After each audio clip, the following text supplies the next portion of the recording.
Doubles, a Trini street food, considered so alluring that Brian Lara is quoted as saying that as soon as he arrives in Piarco International Airport, Trinidad, he rushes to the doubles vendors in Curep. But if you're out of Trinidad, where do you go for a good doubles? If you're in New York, there can be no better place than Triniciti. Welcome to Cooking with Madho, and my tribute to Trinidad's humble street food that is now making waves in New York and in the Caribbean diaspora. We see here the young lady laying out the bara or the pastry dough, which is really fried. It's similar to a vada, which is a South Indian pastry dough that is fried. It's also similar to Punjabi bhatura. Trinidad's bara is made out of flour, turmeric, cumin, baking powder, and water. It is fried very quickly and then stored in these styrofoam containers where the heat is trapped. However, the original Ali family from Princestown, when they started making doubles, used urdi bara from urdi lentil beans. Anthony Bourdain describes doubles as a sloppy Joe version of a chana bhatura. What he doesn't explain, though, is the number of spices and chutneys that go in, like cucumber chutney, mango chutney, habanero pepper sauce seen here in the orange spoon, and definitely pickled mango kuchila, which is steeped in achar masala. Andrew Zimmern describes doubles as Trini tacos with tons of flavor and sauces. And I think this is the best description as far as Americans are concerned.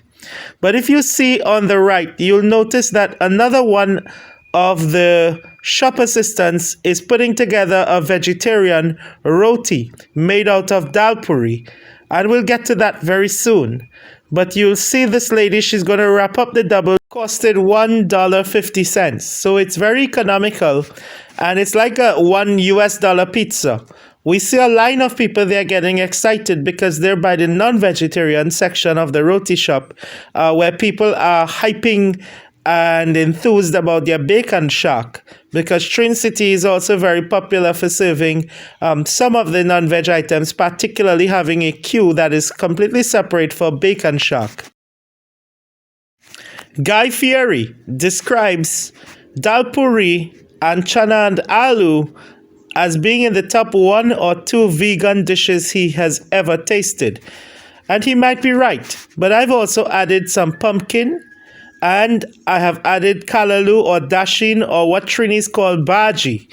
I asked for bodi or bora, but there was none, so I decided to top up with the aloo instead, or potatoes. Trini street foods are emerging as real important side foods in the time of the COVID, because they can be prepared quickly and on the go for curbside pickup.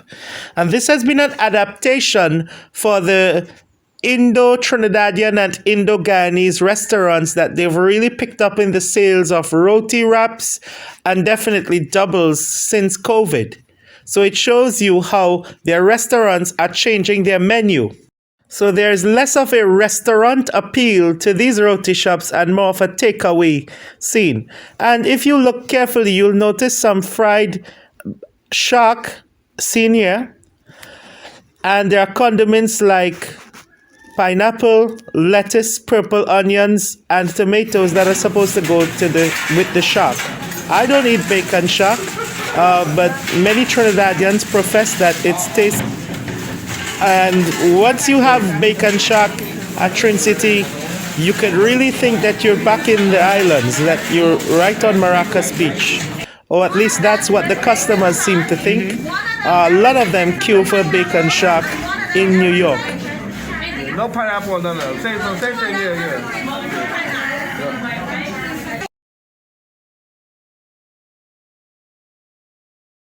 After Triniciti, I decided to go to Little Guyana And here in this bakery, I'm trying the pera, which is Indian, the currants roll that is kind of British inspired, and the pineapple tart that is kind of a crossover between British and Guyanese Creole cuisine. We see cassava pone on the top left as well.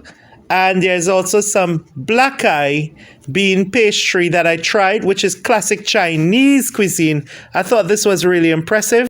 From 1838, Guyana, Suriname, Trinidad, Grenada, Jamaica, Montserrat, Guadeloupe started a migration process that brought a lot of Chinese initially, but then Indians from the Bhojpuri or Indo-Gangetic plain across. And we see this in pastries that are having Indian and Guangdong Chinese influence, as well as British colonial style cuisine. So a Guyanese bakery kind of contains foods from all around the world.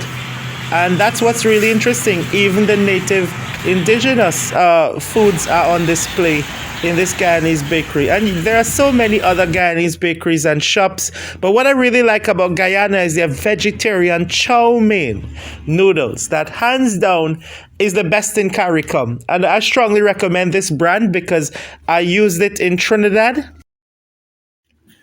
But Guyanese people anywhere in the world are particularly proud of their Chinese Guyanese dishes.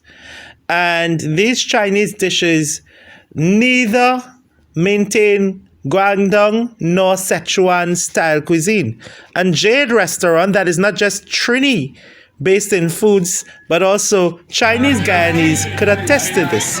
So I visited one of Jade restaurants, not just to get the traditional Indo-Caribbean food scene here, like breakfast items. But I also visited a Guyanese version of Jade restaurant that specializes in snacks from Trinidad, Guyana, and definitely one of the bars that I visited owned by Jade specializes in Chinese food. Look at that. That is Chinese fried rice and chow mein. And it's loaded with vegetables. It's really very delicious. Then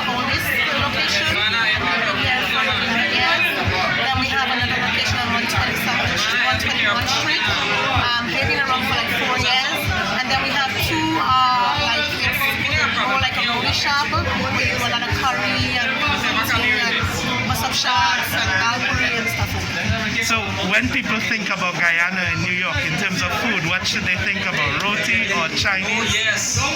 It's a mixture of both because Guyanese have a lot, it's like a different nationalities. So you have Chinese, you have Portuguese, you have a mixed culture. So it means curry, Chinese food, spice, everything. And like, do Trinis and Jamaicans also come to... Oh, I'm Grenadian. You're Grenadian? I'm from Grenada, yes. Oh, the land of spices. So they like the different, everybody like to try something different. They like to try different tastes. So do you all serve oil down here or not as yet? Not here, not as yet. Maybe I'll put it in, I'll incorporate it in the menu one day. Okay, thank you. Thank you very much. So I was grateful to the manager of Jade Restaurant who was very accommodating, and you can visit her shop as well as the other restaurants run by the Jade establishment, and they really promote Trinidad and Guyanese cuisine, and I was impressed by that. So what I like about the community in Richmond Hill, New York especially, is how the Caribbean people, particularly of Indo-Caribbean origin, they promote their culture and they train their children in their Caribbean language, is even in Hindi, Bhojpuri, and definitely in religions. There are lots of temples and mosques around. So it really shows you that they're proud of their heritage and they're certain about their way forward. And I want to say thank you for all of my viewers, and I want to remind you, don't just subscribe, click my notification button because I want to bring more interesting travel videos with food for you. Ciao gayo, Fermilinge, Koda Hafiz.